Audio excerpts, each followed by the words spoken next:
Hello everyone, and welcome to another episode of Rumors of Heresy. My name is Adam, and I want to talk about my 4-2 finish at the October Open in Denver.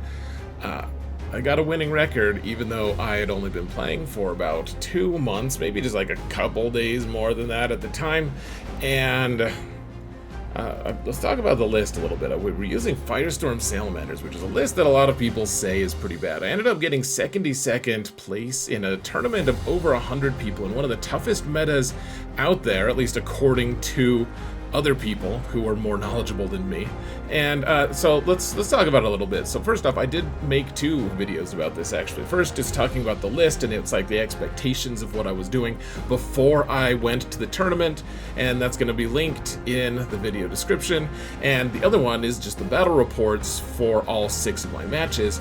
And so we did the full tournament report. I was gonna put this analysis stuff at the end, albeit an extremely abridged version of it. However, something bad happened when I exported it, and it just got chopped off the end, and I suppose that's fine. We gave that GT video a little bit of a circumcision, and we can move right along, because it happened to happen at the very end, right after we had said my final results for my final game. And so it's fortuitous that that's when it got lopped off. However, if you want to find my list that I'm using, you can find that in the video description. You can also find the link to these other 2 videos, and I recommend that you do so if you want more of this content. We're going to go a little more deep into this, however, and we're going to talk for a minute about the list, even though my other lists, or my other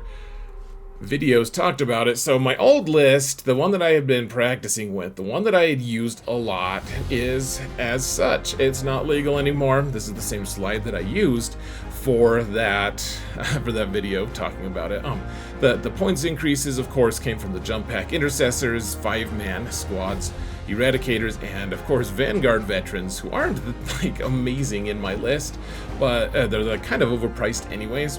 They got a hit anyways because Blood Angels got released, and Blood Angels are apparently very good with Vanguard Vets. I don't know much about Blood Angels at this point. So my new list going into the tournament, I had a very limited stock and supply of models, considering I had only started again after about 2 months of playing. I had a Techmarine that I had for 10 years that I was able to blow the dust off of, and took out jump back Intercessors, and that was it. That's what I could do, folks, after all the price changes and everything. And so we had a little bit of struggle for various reasons, which we'll discuss here in a little bit. This wasn't a great change for me. The Techmarine was cool. He was novel. He actually helped some, but he wasn't transcendent, certainly. So anyways, let's rewind or fast forward, whatever, and talk a little bit about, is 4-2 even any good? I mean, it's a winning record. Is it like, it's a winning record, guys, for someone who's only been playing for 2 months, albeit the fact that I used to play 10 years ago. I haven't gotten much credit from anyone saying like, oh yeah, it'll come back to you quickly, or man, you're still good. People are like, oh, you're new, you suck, and that's fine. That is fine. You expect that, but if no one else is going to give me credit, I don't know why I would give myself credit. So I'm a new player. 4-2 seems pretty rockin' in that environment, in that situation. But my games were all really close. I got an 11-point win, and then all my other games were decided within 1 point, or one of them, I guess, was within 3 points. It's very, very close. It seems like either opponent, or either myself or my opponent could win. Is it good? I mean, it was like stupidly close, right? So was it actually worthwhile? Should I have actually gone 2-4 instead? So first off, I guess I'll say I'm happy with 4-2, if only because the people at Reddit, who I'm sure some of you guys will be watching this, told me that the list was just completely awful, and that I would just get destroyed. I mean, I'm a content creator for a different channel, for a different game, and I mean, at this point, Reddit's gonna be Reddit, right? And so, I mean, it still gave me something to kind of channel and be like, okay, well, let's do our best here then. I think 4-2 is good. It doesn't necessarily mean we're in the clear. It doesn't mean that I'm a transcendent, amazing player. It certainly doesn't mean that I was the best player at that tournament, or even that I was the best 4-2 player at the tournament. Who even knows? But 4-2, it's showing something, right? I mean, at least I kept the games really close, at the very least. Even if they were all losses, it would show like, okay, well, we're close, we're on the edge, and we didn't lose, in fact. So we did better than Reddit predicted, which isn't that surprising, frankly. So why were my games close is the real question. Like, what thing made it so it was like, did I just get lucky? I mean, it's only a sample size of 6 games. Maybe we just got lucky, and you can see the differential in my score there. It's that I don't really love the graphic that I did, guys. It's just the different numbers. You know, I won by 11, won by 11, then lost by 1, lost by 1, won by 1, won by 3, won by 1, and that's what those little red letters are showing. In terms of the scores that I got. So really close games. You guys can go watch the report about them and what my thoughts are, what actually happened. So the thing that predominantly happened here, folks, that I think has to be addressed, has to absolutely be looked at, is I did terrible on my secondaries. There was only one opponent I did better on secondaries against, and that was my final opponent, and I beat him in secondaries by 1. My 152 total points to my opponent's 188 points. And the weird thing is, if you've watched my other battle reports, I think I've done a pretty decent job of prioritizing secondaries.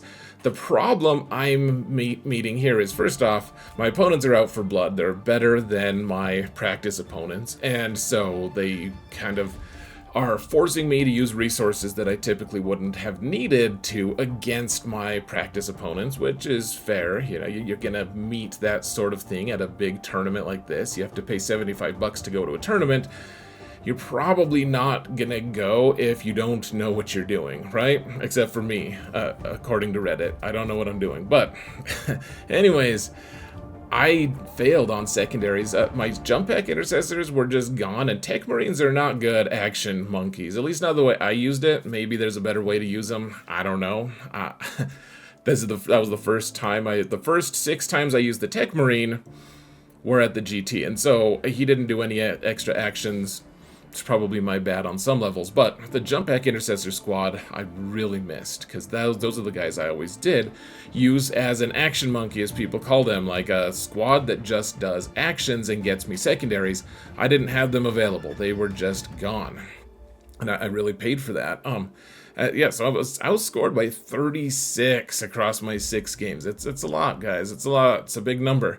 So, like, how did I even win games if my secondaries were so low? And we're gonna go. I've probably already hit some kind of ego level on this video because of my mockery, my extremely subtle mockery of Reddit. But let's get a little more egotistical here, though. Like super egotistical, I guess.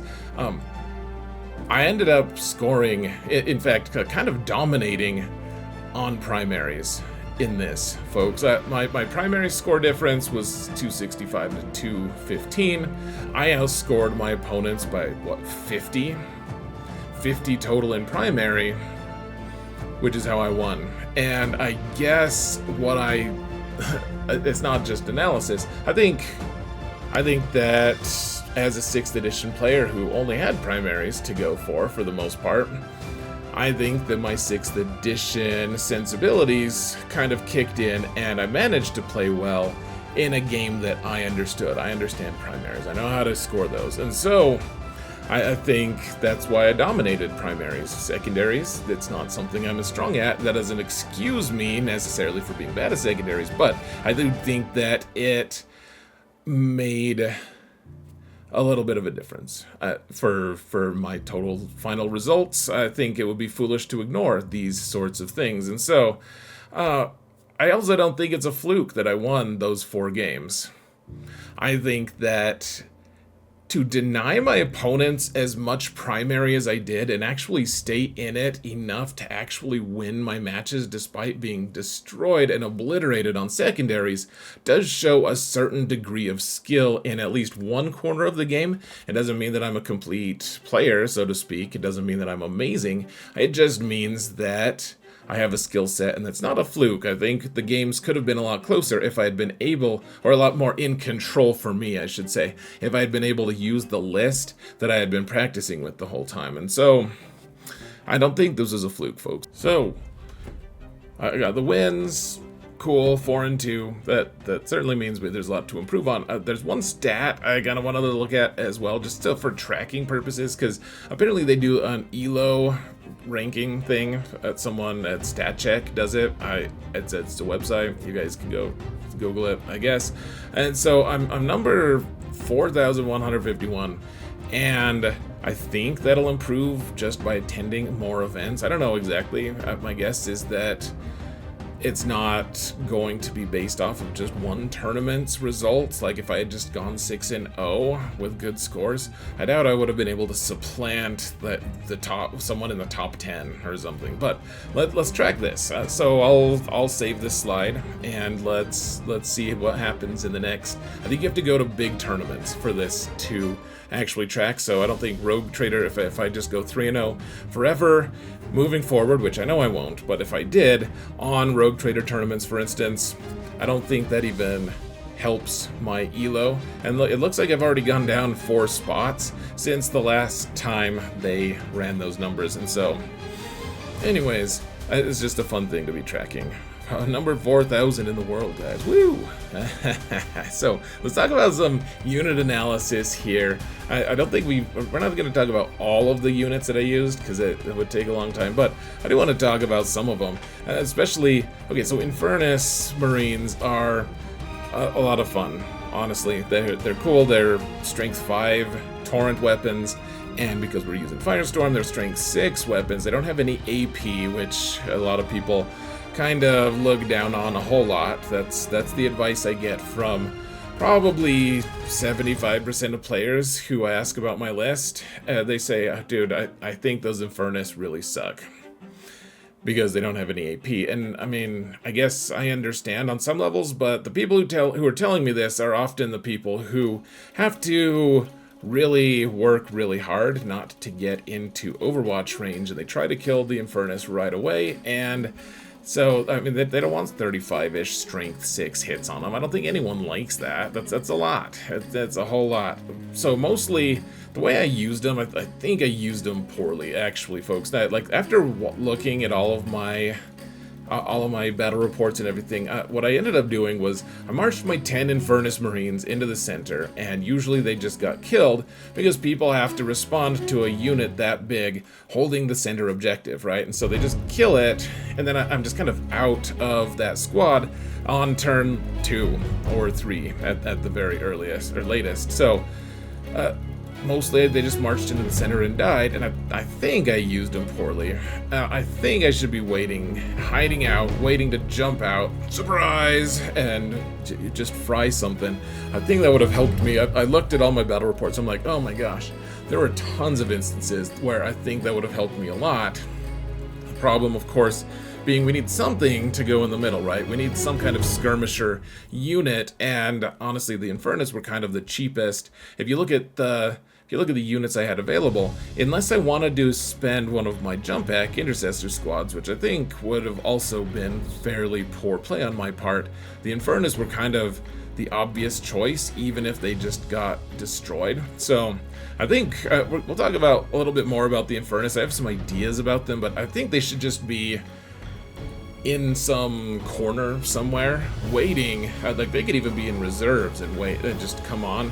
You know, they have advance and shoot, so they can get some pretty good distances and just destroy people. This torrent in Firestorm especially are really, really nice. The Overwatch threat, everything, we just need to use them a little bit better, and that necessitates using different units in the list. So we're going to talk about the new list in a little bit. However, what I want to talk about for a minute are Vanguard Vets, which these all have hand flamers, which are strength 3, and they don't have storm shields, so they die really easily. But the hand flamers, strength 3, go up to strength 4, which is helpful sometimes. But the main thing is you can use them with the immolation protocols, and because they have a captain, immolation protocols only cost 1. The captain even has a hand flamer, and I mean, they look really good too. Honestly, the guy painting them, Cameron, does a great job. A huge shout out to him. I want to use those guys. Like, they're really cool, and they're probably going to get discontinued once 11th edition hits, so we got to make the most of them, guys. It's so funny, in 5th and 6th edition, they were like the new hotness. It was like, oh my gosh, someone can deep strike then charge? It was unheard of, unparalleled, and they were so expensive. They still weren't good, but they were kind of cool. But yeah, the Vanguard vets did a lot of stuff. So I went into this tournament almost certain that this was the thing in the list that could be cut. This, or maybe the Repulsor Executioner, in terms of like, we want to adapt our list. Where can we find the points? I was pretty sure Vanguard vets were going to do that. And what ended up happening was, I actually, there were a couple times that they just died because I was stupid about the way I used them. But there were some times that, gosh, they just threatened so much more than that my opponents just couldn't deal with it, or they really stumbled on them. Like, you can see the example here, just a screenshot of just the top where the Vanguard veterans kind of just distracted and tied up an entire Zoanthrope squad with a Hive Tyrant in the middle of them for like 3 or 4 turns. Eventually, sure, they did get wiped out. The captain hilariously survived, but it probably shouldn't have, frankly. But they did well, man. They did a really good job. And it's not just that. They ended up outperforming all my expectations. Really, they did really good. And I think the thing you really have to look at, folks, is what expectations do you have for this squad, and how can you use it to the best of your ability? You can see that, I mean, this is, at one point they jumped over and killed the, what's it called, the Changeling. They fried the Changeling with one burst of shots, and then they charged and they contributed to the death of this Lord of Change as well. Are they always going to be able to do that? Not necessarily, though. The extra CP that you get from the captain to be able to, I mean, immolation protocols are nice, but being able to get Crucible of Battle on them so that they're wounding on +1, and they're going to be strength 6 when they charge in. They do a lot of really cool stuff, and if you protect them well, they're going to perform decently. Is it still worth 300 points? I mean, that stands to be questioned, of course, but I do think if we're going to be continuing the theme of Torrent and being able to just, overwatch people and present a pretty good Torrent threat, I think they still have a place in this list, probably. So the Land Raider Redeemer, this is an interesting piece. It did really well in probably 3 or 4 of my matches, probably 4 of them, and not necessarily all the ones that I won, and the ones that I just jumped it out in front and lost him subsequently because everyone had good shooting, or I put him in a bad place, it didn't do well. And so when you take care of it, it does pretty well. I mean, it's like when you play well, then you play well, is kind of what I'm saying. So I'm not being that helpful, but I mean, I took care of the Land Raider Redeemer, and if it stayed in the back zone and kind of just threatened Overwatch and protected the back zone and just messed with people and stayed alive, it became a really big late game threat. And otherwise, you can see that my tanks came out at the wrong time. This is a screenshot from game 2, and I put both of my tanks out thinking for sure my opponent wouldn't be able to kill both tanks, and of course he did. That was a foolish plan on my part, and it's just a lack of experience. Of course, that's going to happen sometimes. I hate those kind of growing pains, but it happens, and the Land Raider just died. It sucks, but it does happen. And so other times, if you wait to the end of the game and your opponent hasn't really done any damage to it, it just becomes this unkillable menace that destroys everything, because people are desperate to get onto objectives on turn 4 and 5. They're running toward objectives, and if he can just sit there and burninate the peasants every turn, and they can't get to the objective. I mean, that's so strong. Or just being able to go and use his OC5 on an objective like you guys can see here in this shot. So it can be really good if it stays alive to the end game. Of course, that's tricky. Sometimes your opponents still give you a choice, but I mean, it can be a really good piece. And honestly, I don't think I had anything do as much damage in this entire tournament as the Land Raider ended up doing in totality. People saying that good players aren't going to get in range of the Land Raider are just, I mean, it's ridiculous. Of course, they're not going to present me good targets necessarily, but if you protect them for long enough, eventually that Land Raider is going to take its weight in gold or something, in flesh. Probably flesh. I don't think the Land Raider Redeemer needs gold, frankly. So Bladeguard, all the Bladeguard, we have 6 of them with Adrax in the Land Raider, and no one knew what Adrax was. Out of my 6 opponents, all 6 of them asked at different points in time during the tournament, what does Adrax do again? It's like, oh, you used to know? Like, most people don't know. It's fine. I don't know what Lysander does. So, I mean, I don't know what a ton of other characters. What does Eldrad do? My ignorance is absolutely showing here. But the Bladeguard are, with Adrax, are just so ridiculously strong, honestly, guys, because, so I've been looking at other lists we'll talk about this too at the very end. I've been looking at other lists, though, and trying to determine what do we want to do moving forward. Like, do we want to stay in Firestorm? Do we want to stay in Gladius, or go into Gladius? What do we want to do?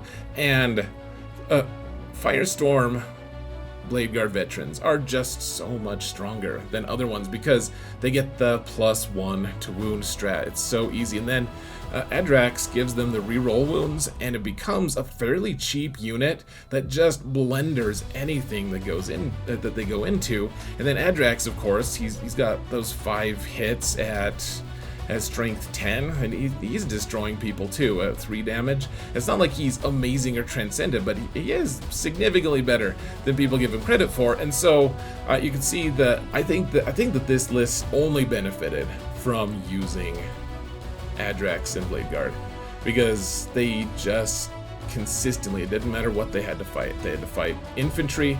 Gosh, they destroy infantry so hard. They have to kill a big creature, a monster of some sort, a vehicle. They do that too. They do all the things because Adrax lets them re-roll wounds, and they're already, if you put the moment on the thing, you're re-rolling to hit, re-rolling to wound. You have +1 to wound because of the Crucible of Battle, and then Adrax comes in and just cleans up everything that they don't. It's extremely sustainable and reliable, and there was nothing that they charged that they couldn't just destroy, unless, of course, I charged poorly, or there was like one match where they didn't do well, and that was mostly because of me, not because the Bladeguard. Don't blame the Bladeguard, guys. They're pretty cool. So, anyways, yeah, Crucible of Battle. So a lot of people have been telling me I should be using Aggressors with a Gravis Captain instead, and I get that sentiment. I do. It's a good unit, but it's first off, it's more expensive than the stuff I'm using right now, and I just don't see any reason to use those right now. I just think that Adrax with the Bladeguard are just too much fun. They just do too many fun things, and I don't think that combination exists somewhere else where the Bladeguard are nearly as efficient. They're just so good, and they're so survivable. If I play a different detachment, I think the Bladeguard plus Adrax are going to be one of the things that I miss the most about this list. Honestly, it's just so strong. And for how few points it is, it's less than 300 points for that combination of 6 Bladeguard plus Adrax. Granted, the Land Raider is more expensive and all that, but the Land Raider kind of just pays for itself anyways, so... so people do keep suggesting that instead we swap out Adrax for a Judiciar or add a Lieutenant to go with the Bladeguard. We'll talk about that in a little bit when we come to the what's new for my, what are we going to add to the list. So next we're going to talk about Jump Pack Intercessors. Jump Pack Intercessors, oh man. You can see the caption. Only one game where Bladeguard veteran. I still want to, on some level, want to talk about Bladeguard. But, so the 10-man jump pack Intercessor Squad with the Chaplain were, in fact, very efficient. They die really bad because they need to be kind of the front line, the first reactionary force to getting out there, and so they get traded fairly early, which is disappointing, but pretty universally people were surprised with the output of the jump pack Intercessors because they charge in, they do their mortal hits and with Hammer of Wrath, and then the Chaplain does more mortal wounds, potentially, and then they all do a bunch of hits if you have the moment on them. Like they just do, the Chaplain gives them a natural Crucible of Battle, so +1 to wound for the whole squad. And then it takes out everything. I mean, maybe not everything, but they're very consistent. For how many points they are very cheap. 160 points plus the Chaplain, which is another like 65, 70, something like that. And they do a lot of work. They're 10% of our roster, and they take out probably more than 10% of our opponent's roster. They do very well. The 5-man are a little expensive now, 90 points for them. But you know, the 10-man are really good. The 5-man, I kind of just think they're not worth it anymore, guys. I took one of them out, and I really missed having that extra one. The Techmarine is a very sad swap, but the two 5-man jump pack Intercessors are just that now it's expensive. It got expensive. 180 points. That's like 10% of our roster for 2 squads that don't have any kind of buff, and they kind of just die easily because everyone knows how to kill Marines really easily. And I think that 10 extra points really kind of broke their back a little bit. Yes, they were helpful in some of the matches, but only having one of them was not enough. I think if you're going to have one squad of like Action Monkey jump pack Intercessor Squad, you probably want 2 of them, and so the one just really didn't help that much. You can see even in the screenshot against Be'lakor and the Bloodthirster, the ones that are hanging out there, the 5-man jump Intercessor Squad, they weren't even necessary. The 10-man covered everything that they needed to. The 5-man just hung out, and eventually they just died. So the Repulsor Executioner, it looks really cool here. You can see we're not we didn't use the plasma cannon or whatever it's called for the main gun, but it looks cooler than the other guns, so that's what I'm using in my screenshot here. Now, the Repulsor Executioner has a lot of volume fire. It's not the most accurate unless you use Oath of Moment for it, but a lot of times it has 2 different targets as well. It's got 7 guns, and one of them is very anti-tank monster, high toughness, just destroys things. And then there's one cannon that can kind of do either. It's like, hey, we can get a couple dev wounds on people, and or we can do a bunch of wounds to infantry. And then everything else is anti-infantry for the most part. There's 7, like I said, 7 guns. It could take a while to shoot all of them if you don't know their profiles. And the Techmarine was nice because he boosted those 7 guns to be able to hit on 2s, which was really nice. It really did help a lot. And this tank really was very helpful. I do think that, well, there's some interesting stuff. So first off, it's a toughness 12 tank in a world of Space Marines having toughness 10 on all of their tanks, right? Toughness 10 tanks is a really fun way to alliteratively describe the situation, and tanks are, I mean, it's nice to have a ton of toughness. This one really wants to be kind of in the front, though, in the mix, so to speak, because it wants to be within 18 inches, or really what it wants to be is within 12 inches, because it's going to be splitting fire. It wants to shoot at a big target with its big gun, and then it wants to shoot smaller targets with its strength, potentially 5 guns, because Firestorm gives them an extra strength, and that strength 4 going up to 5 is actually really nice as far as volume fire against smaller targets go. And so it can kind of just operate somewhat independently on the flank and shoot from, like, provide fire support from different weird angles, and then go to, like, take an objective. It's tough to take an objective when the troops inside are eradicators. Eradicators will kill tanks or big vehicles, or at least help with that, kill monsters. Like, they do a lot of cool stuff, but you're not going to take an objective with just the tank and a squad of ERADs, and it really wants some help to be accurate, which it's already 220 points. It's already over 10% of our list. Tough to justify how much it costs for how much of it really needs some kind of a band-aid in terms of accuracy. It needs some help, and it's a tough thing to justify having it in the list. So I mean, it is a good tank. It's undeniably helpful. It killed so many Tyranids. Oh my gosh, it was so good at killing Tyranids. But what is it going to do moving forward here, guys? What are the list changes going to be?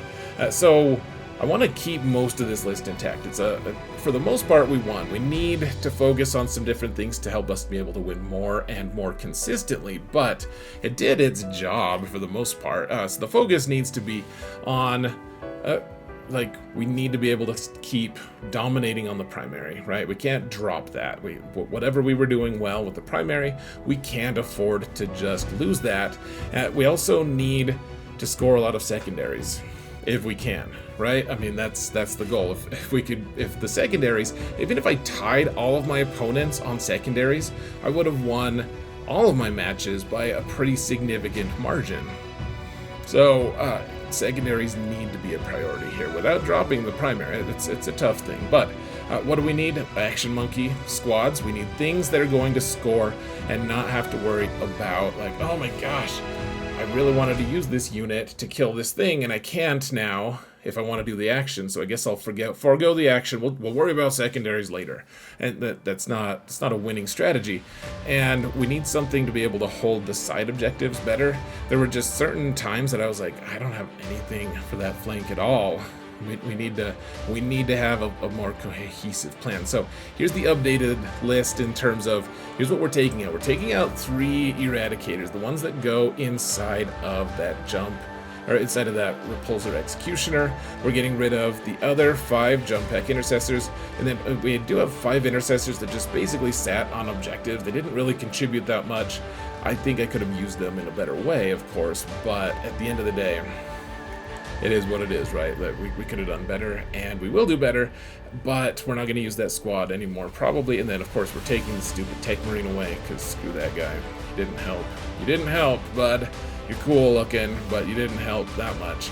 And we're going to add Vulcan to this new list, folks, because we have enough stuff that sets things on fire that I think jumping more, leaning more into the torrent stuff is really good. Plus Vulcan does have a really nice OC10. We'll talk a little bit more about him. We're going to split the Infernus up into 5-man squads. I hadn't even thought about that until just recently. I've just been taking a full 10-man. And yes, that lessens your impact for Overwatch, but it also diversifies your threat range and helps you. I mean, you can put one of them in reserve if you want. Could have both of them just hang out next to each other and use them in conjunction, but it's like, okay, well, if one of them gets on an objective, the other one could just hang out and just jump out and surprise them on the next turn, or just use them more sparingly. They can also do actions, and you still have some kind of a center presence with another squad. And then we're going to add company heroes to go with Vulcan as well, which is kind of a weird choice. If company heroes do go with him, there's only 4 squads that he'll go with, and that's one of them, but they do some cool stuff. We'll talk about that. And then 2 squads of scouts, so that we have a skirmishing presence. We're able to get onto different corners of the board and mess with our opponent, put pressure on our opponent, and then if we need to, we can just uppy downy them and have them do secondaries a little bit later. So some good stuff. Of course, we're going to be missing those ERADs, which were really helpful in killing creatures, monsters, whatever. So we'll miss them, of course. Anyways, people really want me to add a lieutenant with Champion of Humanity in the list, which would be nice. Having another Power Fist, it would be nice to. The Champion of Humanity is nice because you can also charge things that have your damage, and it just kind of ignores any of those modifiers. I mean, The Bladeguard would be really nice with Champion of Humanity in them. If we face like Death Guard, for instance, who are going to be modifying all of our stats, except Champion of Humanity just puts an end to that. It puts a little bubble around the squad and says, hey, you can't actually diminish us. We are the stats that our datasheet says, not the stats that you're trying to impose on us, which is nice. It's also a little expensive. It's not too bad, but the squad is already pretty strong. I don't know that we need another 80 points tacked onto it. I love how efficient it is and how well it kills stuff without adding anything else. Granted, it's not going to be as amazing and transcendent as it could be, but I don't know if we want to overinvest in the squad. I think having it be super efficient is one of its extreme strengths, honestly. People say that adding a Judiciar is way better than having Adrax in there, and yes, having strikes first is really nice. It really is. I just don't think they need it. I think that in a Land Raider, you're typically, if you're playing it the right way, the Land Raider, I've only had it happen one time ever that someone killed the Land Raider in a place that the Bladeguard didn't want to be. I mean, that doesn't mean I've always played it well, but the Land Raider, if you play it the right way and you kind of keep him back, you keep him threatening and keeping your threat ranges there and forcing people to think like, oh, do I really want to go there because I'm now being range of the Bladeguard. If you do it that way, you don't need strikes first, you just need to be able to charge, and you'll get strikes first once you charge. Granted, it would help to be able to strike first against anything else who charge it back, but at that point, if they're charging back, usually they've shot it so many times that the squad is dead anyways, or they're going to die. I don't really see, most of our units are, okay, we're going to charge once and then they're gone. That's okay. You have to learn to be okay with that. So I don't really see those as viable replacements for Adrax, frankly. I mean, granted, the Lieutenant wouldn't replace, he would be in addition to, but I just don't think we need him, frankly. And then why Vulcan? We're already going really hard on the Torrent. We're going to, it's nice to have one objective where we could just put like OC, 19 on with him and his 4 hero buddies. It's kind of nice, and they're going to be -1 to wound because of the heroes, and he's already really tough to wound, he's tough to kill, the whole squad is tough to, like, it's just going to be kind of a nightmare. They can hold an objective, they can go in the Repulsor Executioner and go and take an objective, the way I was talking about, and they're another credible melee threat, which, of course, we're going to be missing with our 2 5-man jump intercessors, so it's nice to have another squad that can kind of fill in for those guys. And actually, this squad is going to be considerably better in melee than those jump intercessors. So I want to try it, guys. We'll see. We'll see if it's any good. And in terms of what's next, folks, so I'll be playing this new Firestorm list in a Rogue Trader tournament on November 23rd. That'll be good. A couple weeks from now, I guess. 3 weeks from when this is released. And then I'll probably play it again in a team tournament in December, because I won't have any new models left. So I don't know quite how to break this to people who only want me to play Firestorm, but I need to explore other things, guys. We can't just be locked in all the time forever in Firestorm. So next I'm going to be trying, we'll still be playing the Green Tide, so to speak, the Green Marine Tide, but we're going to be using Gladius Ultramarines for a little bit, guys. And it's a shift. The thing is, I really wanted to play Vanguard right away. I was looking at the Vanguard stuff, has uppy downy, has some really cool board control stuff. Really want to try playing it, but it would require like basically all new models. And so what we're doing with Gladius, we're kind of using this as kind of a step ladder to be able to eventually play the Gladius, or the Vanguard list that I want to play. And so yeah, first we're going to play Gladius there's a GT on January 11th and 12th.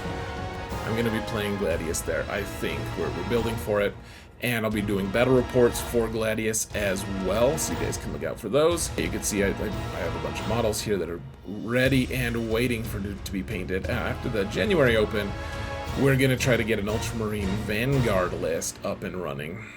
Seems fun, guys. It seems like a really fun list, really. So, like, kind of some of the features that you can look forward to.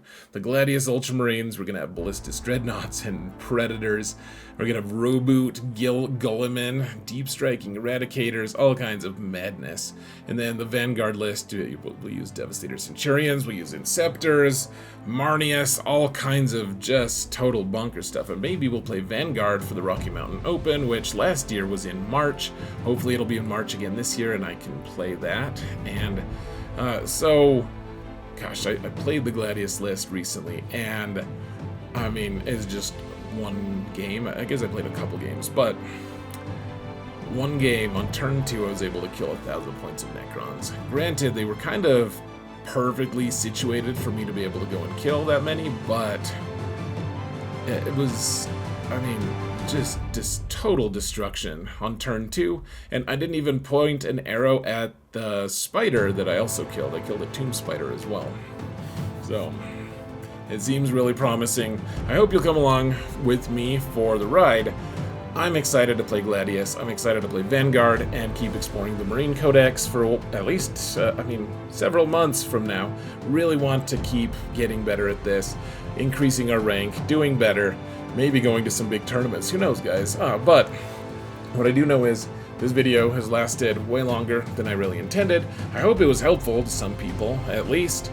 And let me know, guys, if you liked the video, if you thought it was helpful. I would really appreciate a subscription, you know, to sub. Subscription sounds way more serious than a sub. So like, subscribe, comment. Help me mount the algorithm, guys. Let's get this channel to 1,000, shall we? I would love that. I would really appreciate it. Guys, thank you all so much for watching. And remember that if you didn't hear it from me, it's probably heresy.